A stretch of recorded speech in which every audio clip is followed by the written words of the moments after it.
അപ്പോൾ ഇന്ന് ഞാനും അമ്മയും കൂടി ഓണം ഷോപ്പിങ്ങിന് ഇറങ്ങിയതാണ്. അങ്ങനെ നമ്മൾ ഒറ്റപ്പാലത്തെ താജ് റെഡിമെയ്ഡ്സിലെത്തി. ഒറ്റപ്പാലത്ത് ഓരോ മണൽത്തരിക്കും താജ് റോയലും അറിയൂ കേട്ടോ. അമ്മ പാവം ആകെ കൺഫ്യൂഷനായിരിക്കുകയാണ്, സാരി വേണോ വേണ്ടയോ. പിന്നെ നമ്മൾ രണ്ടും കൽപ്പിച്ച് സാരി എടുത്തു കേട്ടോ. പിന്നെ നമ്മളൊരു ഷോപ്പിൽ പോയാൽ എല്ലാം എടുത്ത് നോക്കുമല്ലോ, അങ്ങനെ സകലതും വലിച്ചു വാരി തിരഞ്ഞ് കിട്ടിയതായിരുന്നു ഈ നൈറ്റി. കൊള്ളാം, എനിക്കിഷ്ടമായി കേട്ടോ. ഷോപ്പിംഗ് എല്ലാം കഴിഞ്ഞപ്പോൾ ഞങ്ങൾക്ക് നല്ല വിശപ്പായി കേട്ടോ. എന്നാൽ പിന്നെ ഫുഡ് കഴിക്കാമെന്ന് പറഞ്ഞപ്പോൾ വേണ്ട, ഐസ്ക്രീം മതി എന്ന് പറഞ്ഞു. എന്നാൽ നേരെ നമ്മുടെ പിക്ക് ആൻഡ് മിക്സിലേക്ക് പോകാമെന്ന് വിചാരിച്ചു. പിക്ക് ആൻഡ് മിക്സ് നമുക്ക് എന്നും ഒരു നൊസ്റ്റാൾജിക് ഫീലാണ്. കോളേജിൽ പഠിക്കുമ്പോൾ ഇടയ്ക്കൊക്കെ വന്ന് ഷേക്ക് കഴിക്കാറുണ്ട് കേട്ടോ.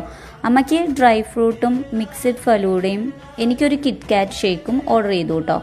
പിന്നെ നാട്ടിലെ മുഴുവൻ കുത്തിത്തിരിപ്പുകൾ പറഞ്ഞിരിക്കുമ്പോൾ ഐസ്ക്രീം എത്തി. പുട്ടുകുറ്റി പോലെയുള്ള ഐസ്ക്രീം കണ്ട് അമ്മ വളരെ ശോകത്തോടെ എന്നെ നോക്കിയെങ്കിലും ഞാൻ കാണാത്ത പോലെ ഇരുന്നു കേട്ടോ. ഷോപ്പിൽ കുറച്ചൊക്കെ മാറ്റങ്ങൾ വന്നിട്ടുണ്ട്. എന്തായാലും ഷേക്ക് അവിടുത്തെ സൂപ്പറാണ് കേട്ടോ.